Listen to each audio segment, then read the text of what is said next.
సమాజ హితుల కార్యక్రమంలో భాగంగా ఈరోజు మీకు పరిచయం చేయబోతున్న వ్యక్తి సాగర్ల సత్తయ్య గారు. మరి నాకు చాలా రోజుల నుంచి మిత్రుడు, మరి కవి, విమర్శకుడు, ప్రభుత్వ ఉపాధ్యాయుడు, తర్వాత అనేక సాహితీ కార్యక్రమాలు, సాహితీ సభలు, సాహితీ సంస్థలను నడుపుతూ మరి సమాజంలో అనేక కార్యక్రమాల్లో, అనేక సామాజిక కార్యక్రమాల్లో కూడా నిరంతరం పాల్గొంటూ సమాజం బాగుండాలి, సమాజంలో ప్రతి ఒక్కరూ బాగుండాలని నిరంతరం పరితపించే వ్యక్తి. మరి నేను పుస్తకం రాసినప్పుడు, తర్వాత పుస్తకాలు తన స్కూల్కి తీసుకెళ్ళినప్పుడు కూడా నిరంతరం మరి ప్రోత్సహిస్తూ, మరి ప్రతిసారి కూడా మరి నేను ఏదైనా మంచి కార్యక్రమం చేస్తే అభినందిస్తూ, ఇంకా కూడా అలా మంచి కార్యక్రమాలు చేసే వాళ్ళను అభినందించే వ్యక్తి. మరి ఈరోజు మరి సాగర్ల సత్తయ్య గారి యొక్క జీవిత విశేషాలు, మరి ఈ విధంగా ప్రభుత్వ ఉపాధ్యాయుడిగా, కవిగా మరి సమాజంలో ఒక ఉన్నత స్థానానికి అయితే కొంత ఎదిగిండు. డాక్టరేట్ కూడా పొందడం జరిగింది. అంటే అంత ఈజీ కాదు. ఏదైనా కొంత సాధించడం అంటే మరి నిబద్ధతతోటి, మరి కష్టపడి డెడికేషన్ తోటి వర్క్ చేసిన వాళ్ళే అవుతారు. మరి అందులో భాగంగా నేను చూస్తున్న వ్యక్తుల్లో నాకు చాలా ఏళ్ళుగా పరిచయం ఉన్న వ్యక్తి శ్రీ సాగర్ల సత్తయ్య గారు. నమస్కారం సార్. సార్ నమస్కారం. చెప్పండి, మీ బాల్య జీవితం ఏంది, మరి మీ కుటుంబ నేపథ్యం, అసలు ఏ విధంగా మరి ఈ స్థాయికి మీరు రావడం జరిగింది, మీ కుటుంబ నేపథ్యం చెప్పండి అన్న. ముందుగా రమేష్ సార్ స్టడీ సాంగ్స్ శ్రోతలందరికీ నమస్కారం. సమాజ హితం కోసం, విజ్ఞానం ప్రచారం కోసం చాలా గొప్ప ఛానల్ నడుపుతున్న రమేష్ సార్కు హృదయపూర్వక ధన్యవాదాలు తెలియజేస్తున్నాను. ఇక నా గురించి మీరు చెప్పారు. నేను రామన్నపేట మండలం కక్కిరేణిలో జన్మించాను. ఓకే. పుట్టుకరీత్యా నాది యాదాద్రి భువనగిరి జిల్లా అవుతుంది. కానీ నేను 2 సంవత్సరాల వయసులో ఉన్నప్పుడే మా నాన్న చిట్యాల మండలం వట్టిమర్తి గ్రామానికి వలస వచ్చారు. అట్లా మా ఇంట్లో నేను చిన్నవాడిని. నాకు 2 అన్నలు 2 అక్కలు. వాళ్ళు ఎవరు చదువుకోలేదు. వట్టిమర్తికి వచ్చిన తర్వాత వట్టిమర్తిలో నన్ను పాఠశాలకు పంపించారు. అట్లా నాకు తెలిసిన బాల్యం అంతా వట్టిమర్తే. ఎందుకంటే అంతకుముందు నాకు గుర్తు లేదు కూడా. అవును, 2 సంవత్సరాలు అంటే అంతగా ఊహ తెలియని వయసులోనే వచ్చాను. నా బాల్య జీవితం అంతా వట్టిమర్తిలోనే గడిచింది. ప్రాథమిక పాఠశాల వట్టిమర్తిలోనే, హై స్కూల్ జీవితము వట్టిమర్తిలోనే. ఆ విధంగా 10వ తరగతి వరకు నేను వట్టిమర్తిలోనే చదువుకున్నాను. మా ఉపాధ్యాయులు చాలా నిబద్ధతతో మమ్మల్ని ప్రోత్సహించారు. నిజానికి నిరుపేద కుటుంబం నుంచి వచ్చిన వాడిని. నాకంటూ ఏ ఆస్తులు లేవు. నాన్న కూలి పనిచేసి మమ్మల్ని సాధిండు. అట్లా మేము ఆ ఊర్లో ఉండగా అప్పుడు ఉన్నటువంటి కొండ కింద అంజిరెడ్డి లాంటి గురువుల ప్రోత్సాహంతో ఏపీఆర్జేసీ అని ఆ రెసిడెన్షియల్ కోసం ఆ రోజుల్లో రాసి అనంతపురం జిల్లా కొడగినహల్లిలో నేను ఇంటర్మీడియట్ పూర్తి చేశాను. ఓకే. ఆ తర్వాత ఇంటర్మీడియట్ అయిపోయిన తర్వాత మళ్ళీ రెసిడెన్షియల్ నాగార్జున సాగర్లో సీట్ వచ్చినప్పటికీ నాన్నగారు ఈ పరిస్థితులలో ఇక్కడ ఉన్న వాళ్ళు చదువుకోవట్లేరా, ఆ ఖర్చు నేను భరించలేను అంటే వాస్తవంగా పెద్ద ఖర్చు కూడా ఉండదు, కానీ అది కూడా ఇచ్చే పరిస్థితి ఆ రోజుల్లో లేదు. కాబట్టి మన రామన్నపేట ప్రభుత్వ డిగ్రీ కళాశాలలో డిగ్రీలో జాయిన్ అయ్యి వట్టిమర్తిలో ఓ రైస్ మిల్లో గుమస్తాగా పనిచేస్తూ నా డిగ్రీ పూర్తి చేసిన. ఆ తర్వాత మళ్ళీ 1-2 సంవత్సరాలు ఆ రైస్ మిల్లోని డిగ్రీ అయిపోయినాక కూడా గుమస్తాగా కొనసాగుతుంటే మళ్ళీ అదే మా పాఠశాల ఉపాధ్యాయులే నువ్వు ఇట్లా ఆపడానికి వీల్లేదు, చదవాలని చెప్పి ప్రోత్సహిస్తే మళ్ళీ బీఈడీ ఎంట్రన్స్ రాసి నెల్లూరులో బీఈడీ చేశాను. తర్వాత చిట్యాల, రామన్నపేట, నార్కట్పల్లి ప్రాంతాల్లో ప్రైవేట్ టీచర్గా పనిచేస్తూనే మళ్ళీ 2005లో ఎన్జీ కాలేజీలో ఎంఏ తెలుగులో అడ్మిషన్ వేశాను. 2007లో ఎన్జీ కాలేజీలో ఎంఏ పూర్తి కాగానే అదే కాలేజీలో మా గురువు గారు సుంగిరెడ్డి నారాయణ రెడ్డి గారు, ప్రదీప్ రెడ్డి సార్ ఉండే వాళ్ళు, నువ్వు ఇక్కడే మళ్ళీ ఫ్యాకల్టీగా జాయిన్ అవ్వని చెప్పి అదే కాలేజీలో నన్ను మళ్ళీ ఎంఏ పాఠాలు చెప్పించారు. అట్లా ఎన్జీ కాలేజీలో పనిచేస్తూ డిఎస్సి సాధించాను. అట్లా ఉద్యోగ జీవితంలో అసలు ఇంకేమైనా మెమరీస్ ఉన్నాయా మీకు? నిజానికి చెప్పాలంటే బాల్యం అందరికీ తీపి అంటారు, కానీ పేదరికంలో బాల్యాన్ని పెద్దగా ఎంజాయ్ చేసినట్టు నాకైతే అనిపించలేదు. ఎందుకంటే నాన్న అందరి దగ్గర జీతం ఉంటూ ఉండేవాడు, అమ్మ కూలినాలు పనిచేసి మమ్మల్ని చదివింది, అన్నలు 2 అమ్మాయిలు పని చేసేవాళ్ళు. కానీ నేను నా ఊహ తెలిసినప్పటి నుంచి ఇంటర్మీడియట్లో కూడా ఫస్ట్ ఇయర్ నేను కొడైనాలి పోయి వచ్చిన తర్వాత అంటే మీకు భూమి కూడా లేదని అర్థం. లేదు సార్, నాకు ఓకే, భూమి ఉంటే చిన్న అంతో ఇంతో వ్యవసాయం. ఒట్టిమరితిలో మా నాన్న సంపాదించింది 2 గుంటల జాగా, ఓకే అందులో చిన్న గుడిసె. ఓకే, ఆ గుడిసెలోనే నా డిగ్రీ దాకా సాగింది. అయితే అప్పుడు ఇంటర్మీడియట్ ఫస్ట్ ఇయర్ సెకండ్ ఇయర్కి మధ్య వచ్చే ఎండాకాలం సెలవుల్లో కూడా నేను రైస్ మిల్లో గుమస్తాగా పనిచేసిన.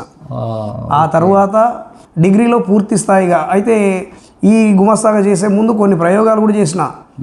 బెజవాడకు పోయి అక్కడ మా బంధువుల వాళ్ళు అక్కడ బొంగులు అమ్ముతుంటే కొన్నాళ్ళు బొంగులు అమ్మిన, కొన్నాళ్ళు మీ మునిపంపుల మీదగానే ఐస్ క్రీమ్ కూడా అమ్మిన.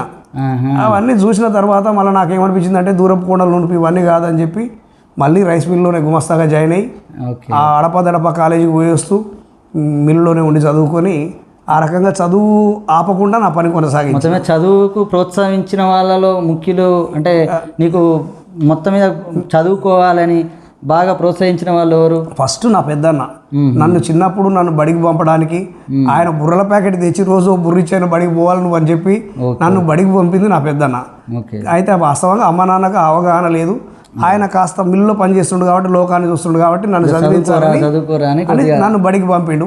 తర్వాత కొండ కింద అంజిరెడ్డి గారు నాకు బాగా లిఫ్ట్ ఇచ్చారు. ఎందుకంటే అంజిరెడ్డి సార్ 10th నీలో టాలెంట్ ఉంది, కొంచెం చదువుకోరా, ప్రతిభ ఉంది అనేది సార్ గుర్తించి కాబట్టి ఏపీఆర్జేసీ రాయాలని చేసింది ఆయన. ఏపీఆర్జేసీలో సీట్ వస్తే నాకు అమ్మ నాన్న ఎవరు తీసుకుపోయేటట్లు లేరు, 500 కిలోమీటర్లు. ఆయనే ఊర్లో శేఖర్ రెడ్డి సార్ అని ఆ సార్ని వెంటించి పంపించిండు. తర్వాత బీఈడి చేయడానికి ఆయనే కారణం. అట్లా నాకు నా జీవిత మలుపులో ప్రతి చోట అంజిరెడ్డి సార్ ఉంటారు. అందుకే నేను రాసిన ఈ కుందిన పుస్తకాన్ని కూడా వారికి అంకితం ఇచ్చారు. చూసాను. అయితే మరి ఉపాధ్యాయ వృత్తిలోకి మామూలుగా ఇవన్నీ ప్రైవేటుగా జాబ్ చేస్తూనే మీరు ప్రిపేర్ అయ్యి రైస్ మిల్లో దాదాపు ఆ రైస్ మిల్ కొంత క్రైసిస్లోకి వచ్చిన తర్వాత 2000 సంవత్సరంలో ఒకరోజు అట్లనే మిల్లు దగ్గర నుంచి ఇంటికి పోతుంటే అంజిరెడ్డి సారే చూసి ఎన్నాళ్ళు ఇట్లా చేస్తావు, ఒకవేళ ఇట్లా చేస్తే భవిష్యత్తులో నువ్వు మిల్లులో పనిచేసి మిల్లు కట్టగలుగుతావా, ఇది ఒక స్కిల్డ్ వర్క్ కాదు కదా, నువ్వు ఈ పని చేయడానికి నువ్వు చదివేది నువ్వు చేస్తున్న పని ఏంది అని చెప్పి ఆయన ఇంటికి పోయి రాపో స్నానం చేసి రాపో అని మళ్ళీ నన్ను ఇంటికి పంపించి బడికి రాగానే ఉన్న పలంగా నువ్వు ఈ రోజు నుంచి టీచరు అని చెప్పి క్లాస్లోకి పంపించాడు. అయితే సార్ నాకు మిల్లులో 900 ఇస్తారు సార్ అంటే ఆ 900 నేను ఇస్తాపో అన్నాడు. అట్లా నన్ను టీచర్గా మలిసింది కూడా ఆయనే. అట్లా నేను టీచర్ అయినా అప్పుడే అక్కడ ఆచార్య సార్ రిటైర్ కావడం వల్ల తెలుగు ఖాళీ అవ్వడం వల్ల తెలుగు టీచర్గా మళ్ళీ వాస్తవంగా నాది బేసికల్గా సోషల్ స్టడీస్ కానీ తెలుగు టీచర్గా అవతారం ఎత్తడం జరిగింది. ఇక దాని మీద అట్లనే మక్కువ పెంచుకొని ఆ తర్వాత కావాల్సిన క్వాలిఫికేషన్స్ అన్నీ సాధించుకోవడం జరిగింది. అట్లా తెలుగు వైపు ఈ ఉపాధ్యాయునిగా చేరిన తర్వాత మరి మీ ప్రస్థానం ఎలా సాగుతుంది, మీకు ఎట్లా అనిపిస్తుంది మీ ఉపాధ్యాయ ప్రస్థానం? నేను పూర్తి సంతృప్తిగానే ఉన్నాను సార్. నిజంగా ఉపాధ్యాయుడిగా నేను మొట్టమొదట చేరిన పాఠశాల సిఆర్బిఆర్ జెడ్పిహెచ్ఎస్ దుప్పల్లి. దుప్పల్లి ఇప్పుడు ఒలిగొండ మండలం, ఒకప్పుడు అదే నేను పనిచేసినప్పుడు ఆత్మకూరు ఎం మండలం ఉండే. ఆ ఆత్మకూరు మండలంలో దుప్పెల్లిలో ఉన్నప్పుడు నేను అప్పుడే అప్రెంటిస్ జీవితం కదా, నేను నా భార్య అక్కడే ఉన్నాం. దుప్పల్లిలోనే ఉండి దుప్పల్లిలోనే 2.5 సంవత్సరాలు సుమారుగా 3 సంవత్సరాల పాటు అక్కడే ఉన్నా. కాబట్టి నాకు ఆ ఊరితో ఆ పిల్లలతో ఎక్కువగా ఇంటరాక్షన్ ఉంటుంది. ఇప్పటికి కూడా చాలామంది పిల్లలు నాతో చాలా చనువుగా ఉంటారు ఆ ఊరు. అందుకే నాకు సొంత ఊరు తర్వాత నాకు బాగా ఇష్టమైన ఊరు దుప్పెల్లి అని చెప్తుంటాను నేను. కాబట్టి ఆ దుప్పెల్లిలో నేను బాగా ఎంజాయ్ చేసిన. అక్కడి నుంచి సొంత మండలానికి రావాలనే కుతూహలం కొద్దీ చిన్నకాపర్తికి వచ్చిన. అక్కడ ఒక 6 సంవత్సరాలు పనిచేసిన. అక్కడ కుకుడాల గోవర్ధన్ సార్ మాకు హెడ్ మాస్టర్గా వచ్చిన తర్వాత నాకు చాలా బాగా అనిపించింది. చాలా కార్యక్రమాలు సార్ సహకారంతో చేయగలిగినాం. ఎంతోమంది పిల్లల్ని రచయితలుగా చేయగలిగిన. ఒక అమ్మాయి ఇప్పుడు ఎంబీబీఎస్ చేస్తున్నది, తను ఆ రోజుల్లో వ్యాసరచనలో స్టేట్ ఫస్ట్ వచ్చింది, ఇది ప్రపంచ మహాసభల్లో. అట్లాంటి కొన్ని ఇంకోటి ఒక అబ్బాయి సాయి కుమార్ అని దోమగిలుపు అని ఏకంగా ఒక కథల పుస్తకమే రాసిండు. దానికి చింతోజ్ బ్రహ్మయ్య స్మారక పురస్కారం కూడా వచ్చింది. ఇట్లాంటి కొన్ని మెమరీస్ నాకు చిన్నకాపర్తి మిగిలించింది. ఆ నుంచి నేను మళ్ళీ నల్గొండకు షిఫ్ట్ అయిన కారణంగా ఈ హాలియా మండలం చింతగూడెం తీసుకున్నాను. చింతగూడెంలో ఒక 6 సంవత్సరాలు పనిచేసిన. అక్కడ కూడా వృత్తిపరంగా నేనైతే సంతృప్తిగానే ఉన్నాను. అక్కడి నుంచి ఇటీవలి కాలంలో తాటికల్ పాఠశాలకు వచ్చిన. ఇక్కడికి వచ్చి నేను కేవలం 6 నెలలే. ఇక్కడ కూడా నేను వచ్చిన తర్వాత కథారచన ప్రారంభించిన పిల్లల్లో ఒక అమ్మాయి మన తెలంగాణ సాహిత్య అకాడమీ నిర్వహించిన బాలల కథల పోటీల్లో స్టేట్ ఫస్ట్ వచ్చింది. ఓకే. ఇట్లాంటి కొన్ని మెమరీస్ నాకు ఉపాధ్యాయుడిగా పూర్తి సంతృప్తినిస్తున్నాయి. అంటే మీ ఉపాధ్యాయుగా ప్రతిభను కూడా చూపిస్తారు కాబట్టి మీరు 8th క్లాస్ ఏదో పుస్తకంలో కూడా పాఠ్య పుస్తక రచయిత కూడా ఉన్నట్టు తెలిసింది. అవును సార్. నేను 2010 నుంచి సుమారుగా నేను 2009లోనే వచ్చిన, కానీ 2010 నుంచే నన్ను రీసోర్స్ పర్సన్గా తీసుకున్నారు. అట్లా రీసోర్స్ పర్సన్గా చేస్తున్న క్రమంలో యాదగిరిగుట్టలో రీసోర్స్ పర్సన్గా వెళ్ళినప్పుడు అక్కడ సువర్ణ వినాయక్, దూరవేటి గారు వీళ్ళందరూ చూసి మీరు రచయితగా కూడా మీరు పనికొస్తారని చెప్పి కొన్ని ఉపాధ్యాయ కరదీపికలు రాయడానికి నాకు అవకాశం కల్పించారు. మాడ్యూల్స్ రూపకల్పనలో పాల్గొన్నాను. ఆ తర్వాత టెక్స్ట్ బుక్ రైటింగ్, మన తెలంగాణ రాష్ట్రం ఏర్పడిన తర్వాత నూతన పాఠ్యపుస్తకాలు రాసే క్రమంలో నాకు పాఠ్యపుస్తక రచయితగా అవకాశం కల్పించారు. అట్లా 8th క్లాస్ టెక్స్ట్ బుక్ రైటింగ్లో ఉన్నాను. ఆ తర్వాత open school 10th class Telugu టెక్స్ట్లో ఉన్నాను. తర్వాత సరళ తెలుగు వాచకం అని నాన్ తెలుగు అంటే తెలుగు భాష రాని విద్యార్థుల కోసం రాసినటువంటి పాఠ్యపుస్తకంలో ఉన్నాను. అనేక కరదీపికల్లో ఉన్నాను. రాష్ట్ర స్థాయి రీసోర్స్ పర్సన్గా పనిచేసిన, జిల్లా స్థాయి రీసోర్స్ పర్సన్గా పనిచేసిన. ఇంకొకటి నాకు మంచి గుర్తింపు ఏమొచ్చిందంటే అకాడమిక్ పరంగా చూసినప్పుడు ఈ తెలంగాణలో ప్రపంచ మహాసభలు చేసినప్పుడు ఒక ప్రత్యేకమైన పుస్తకం, తెలంగాణ వైభవం పేరుతో ఒక ప్రత్యేకమైన పుస్తకం రూపొందించారు. 16 మంది రచయితల బృందం రాసిన పుస్తకం అది. ఆ 16 మందిలో నన్ను ఎంపిక చేసుకోవడం నాకు సంతోషం కలిగింది. ఓకే. అది చూసినాం. అందులో చిన్నకాపటి నుంచి మా బాల నరసింహాచారి సార్ కూడా అందులో ఉన్నది. బాల నరసింహాచారి గారి గురించి ఒక పద్యం 6th క్లాస్లో పెట్టినాం సార్. ఓకే. రాష్ట్రంలో ఉన్న 16 మందిలో ఒకరు ఎంపిక కావడం అనేది అది గొప్ప అచీవ్మెంటే. సరే, దాంట్లో భాగంగా మరి మీరు రచయితగా కూడా మరి చాలా సాహిత్య కార్యక్రమాలు చేస్తారు. తర్వాత రచయితగా ఎప్పుడు ఏదో వ్యాసాలు రాస్తుంటారు. మరి మీ రచయితగా ప్రస్థానం అసలు ఎప్పుడు స్టార్ట్ అయింది? నిజానికి 2001 ప్రాంతంలో చిట్యాల్లో నాకు మంచి మిత్రుడు ఉండేవాడు, ఉన్నారు ఇప్పుడు. ఆయన పేరు సోమిరెడ్డి శంకర్ రెడ్డి అని నా ఫ్రెండ్ ఉన్నాడు. నేను ఇద్దరం తెలుగు భాష గురించి ఏదైనా ఒక కార్యక్రమం చేద్దాం అనుకునేవాళ్ళం. అట్లా అనుకొని అప్పట్లో ఉన్న సాహిత్యంలో పెద్దలుగా ఉన్న మన రామరెడ్డి గారు, కందిమల్ల రామరెడ్డి గారు, ఎల్లోజు బ్రహ్మచారి గారు, వాళ్ళిద్దరి దగ్గరకు పోయి మేము ఒక సంస్థను పెట్టి మేము కార్యక్రమాలు చేస్తామని చెప్పినాం. అప్పటికే ప్రమోద సాహితీ చిట్యాల్లో కార్యక్రమాలు నిర్వహిస్తున్నది. అయినా సరే వాళ్ళ బ్యానర్లో చేస్తే ప్రతిసారి వాళ్ళ పర్మిషన్ కావాలి కాబట్టి తెలుగు భాష పరిరక్షణ సమితి పేరుతోటి మేము కార్యక్రమాలు మొదలుపెట్టినాం. చాలా మాతృభాష దినోత్సవాలు చేసినాం, భాషాపరమైన క్విజులు నిర్వహించినాం. అట్లా చిట్యాల్లోనే నా సాహిత్య కార్యక్రమం స్టార్ట్ అయింది. పుస్తక పరంగా చూసినప్పుడు ఎల్లోజు బ్రహ్మచారి గారు 2010లో రిటైర్ అవుతున్న సందర్భంగా 3 పదుల ముచ్చట అనే ఒక పుస్తకాన్ని, 160 పేజీల పుస్తకం అది, ఆయన అభినందన సంచిక నా సంపాదకత్వంలో తీసిన. అది మొదటి పుస్తకం. అట్లా చిట్యాల్లోనే నా సాహిత్య ప్రస్థానం ప్రారంభమైంది. అంటే ఏమి పుస్తకాలు ఇప్పటి వరకు ముద్రించబడ్డాయి? అయితే నేను నిజానికి పద్యం కొంత రాయగలుగుతా, కానీ వచన కవిత్వం నాకు రాదు. అందుకే నేను కవిగా చెప్పుకోవడానికి పెద్దగా ఇష్టపడను. కానీ నా ప్రస్థానం కవిగానే స్టార్ట్ అయింది. నేను 2016లో కంద మకరందం పేరుతో ఒక కంద పద్యాల శతకాన్ని వెలువరించాను. ఆ తర్వాత 2019లో ఈ కుందెన పేరుతో సాహిత్య విమర్శ వ్యాసాలు రాశాను. ఆ తర్వాత కథలు ఎక్కువగా రాస్తూ ఉన్నాను. 2019 నుంచే నేను కథలు ఎక్కువగా రాస్తూ ఉన్నాను. ఇప్పుడు 16 కథలతోటి బర్కతి అనే కథల సంపుటి ప్రచురణలో ఉంది. బహుశా జనవరిలో దాన్ని రిలీజ్ చేద్దాం అనుకుంటున్నాను. ఇది నా పుస్తకాల పరంగా నా సొంత రచనలు. ఇక సంపాదకత్వ పరంగా చూసినప్పుడు చాలా పుస్తకాలే చేశాను సార్. సుమారుగా 15 పుస్తకాల వరకు ఉండొచ్చు. 3 పదుల ముచ్చట, ఒక సందర్భం, డాక్టర్ కూరెళ్ళ విఠలాచార్య జీవితం సంక్షిప్త పరిచయం, అవని అక్క ఆకాశం, బాసలు శేషలు, జనం మనిషి. ఈ జనం మనిషిలో సంపాదకుని కాదు కానీ రచయితల బృందంలో ఒకండి. అలాగే మీకోసం దూరవేటి గారి బాల సాహిత్యాన్ని సేకరించి ఒక సపరేట్ పుస్తకం వేశాను. అదేవిధంగా పెండెం జగదీశ్వర్ సాహిత్యానుశీలనం, ఇందులో కూడా ఒక సంపాదక సభ్యుడిగా ఉన్నాను. తెలంగాణ వైభవంలో రచయితల బృందంలో సభ్యుడిగా ఉన్నాను. ఇట్లా చాలా పుస్తకాలకు సంపాదకత్వం వహించే అవకాశం నాకు లభించింది. పురుషోత్తమాచార్య గారి నాన్నగారి వర్ధంతి సందర్భంగా వేసిన కొక్కరోకో పాటల సంకలనానికి కూడా సంపాదకత్వం వహించాను. ఇట్లా మా స్కూల్ పిల్లలు చీమ ఉడత కథలను ఇటీవల రాసినటువంటి 6వ తరగతి పిల్లలు రాసిన కథలను చీమ ఉడత కథల పేరుతో నా సంపాదకత్వంలోనే తీసుకొచ్చాను. ఇట్లా సంపాదకుడిగా మాత్రం చాలా పుస్తకాలే వేయగలిగాను. ఓకే. ఇంకా సాహితీ సేవ మామూలుగా ఏ సాహితీ కార్యక్రమం జరిగినా మరి పూర్తిగా ముందుండి నడపడం, తర్వాత బాగా రిస్క్ తీసుకొని చాలా కార్యక్రమాల్ని మీరు నేను చూశాను ముందుండి నడపడం. మరి మామూలుగా ఇప్పటి వరకు ముఖ్యంగా ఎన్ని సాహితీ కార్యక్రమాల్లో మరి ఆసక్తి ఉన్న కార్యక్రమం రిస్క్ అని నేను అనుకోను.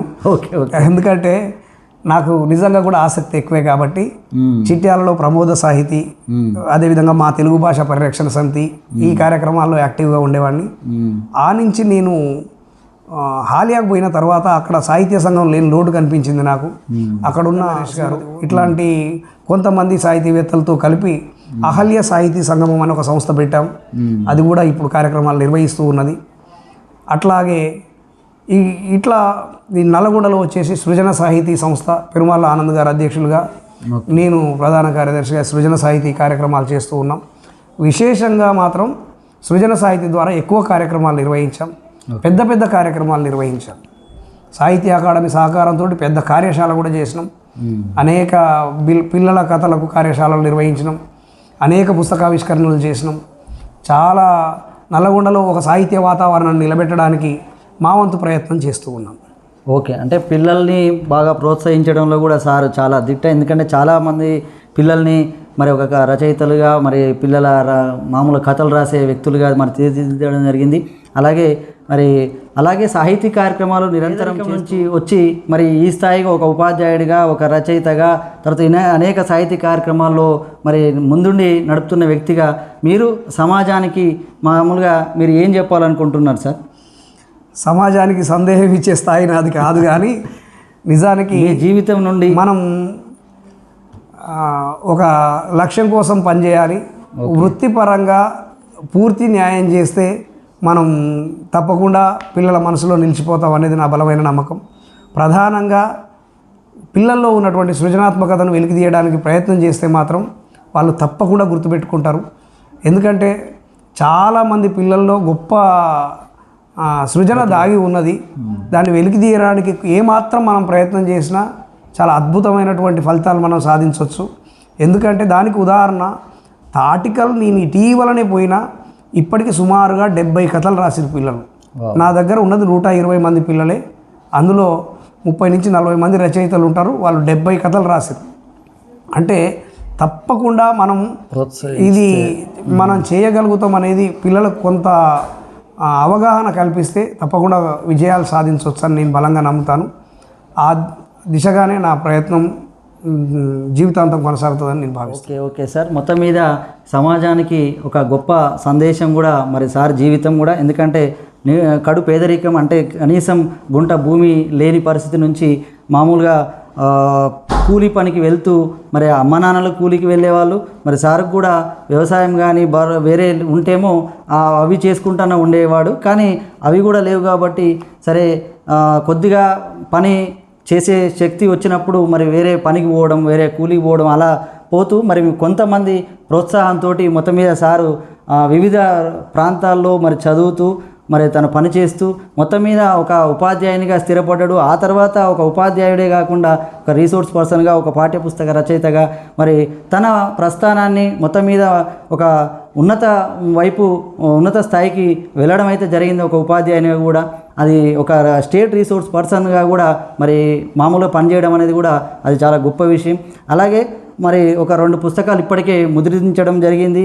అలాగే ఇంకొక పుస్తకం కూడా మరి ముద్రణలో భవిష్యత్తులో మరి ముద్రించడానికి కూడా సార్ సిద్ధంగా ఉన్నాడు.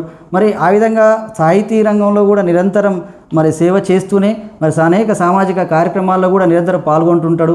మరి పిల్లల్ని ప్రోత్సహించడం కానీ, పిల్లలకు వాళ్ళను ఒక స్ఫూర్తి నింపడం కానీ అలాంటివన్నీ చేస్తుంటాడు. అలాగే నాకు కూడా మంచి వెల్విషరు. మరి ఏదన్నా మంచి చేస్తున్నప్పుడు yes you are doing good job అని నువ్వు బాగా చేస్తున్నావు అని ఇట్లా నిరంతరం అట్లా ప్రోత్సహిస్తూ ఉంటాడు. మరి అలాంటి నాకు మంచి వెల్విషర్ మరి వెల్విషర్స్ అనేవాళ్ళు, నేనైతే వెల్విషర్స్ అంటే ఒక దేవుడితో సమానంగానే చూస్తాను. ఎందుకంటే మన మేలు కోరే వాళ్ళు చాలా తక్కువ ఉంటారు సమాజంలో. మామూలుగా అయితే మన తల్లిదండ్రులు, అమ్మ, మనకు చెప్పిన గురువు వాళ్ళు మాత్రమే మేలు కొడతారు. మిగతా వాళ్ళు ఎవరు చూసినా కానీ ఇటు బాగుపడితే ఓర్వలు అట్లాంటి చాలామంది సమాజంలో ఎక్కువ మంది ఉంటున్నారు. కానీ నాకు ఎవరైనా నమస్తే పెడితేనే ఇది అంత ఈజీగా నమస్తే కూడా సమాజంలో ఎవరు ఉట్టిగా పెట్టరు కూడా. పెట్టిండంటే అంత రెస్పెక్ట్ ఇస్తున్నాడంటే మనం అతన్ని చాలా గౌరవించాలి, గుర్తుంచుకోవాలి. ఎందుకంటే వాళ్ళ రుణం తీర్చుకోలేము. కొన్నిటికి డబ్బుతో కొనొచ్చు, కొన్నిటిని అసలు ఎన్ని డబ్బులు పెట్టినా కానీ కొనలేము.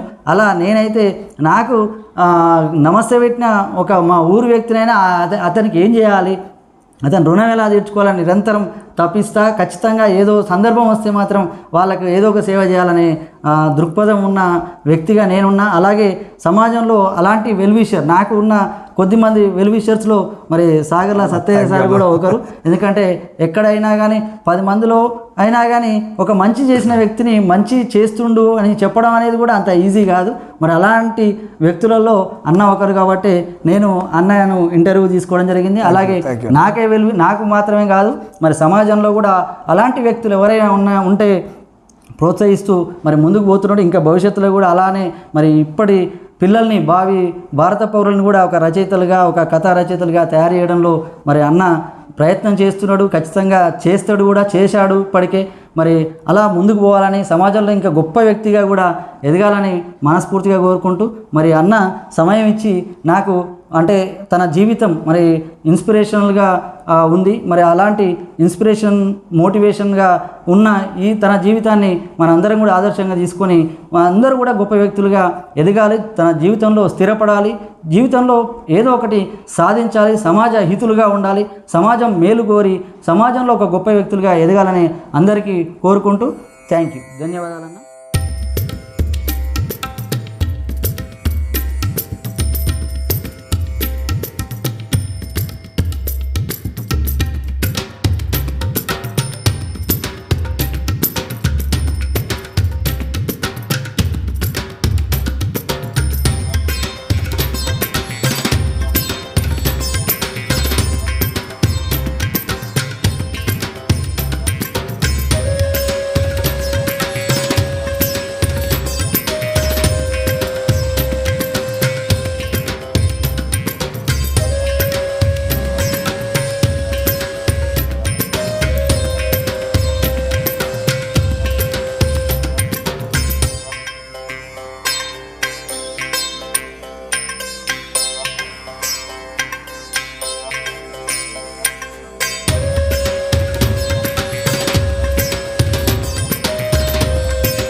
Thank you sir.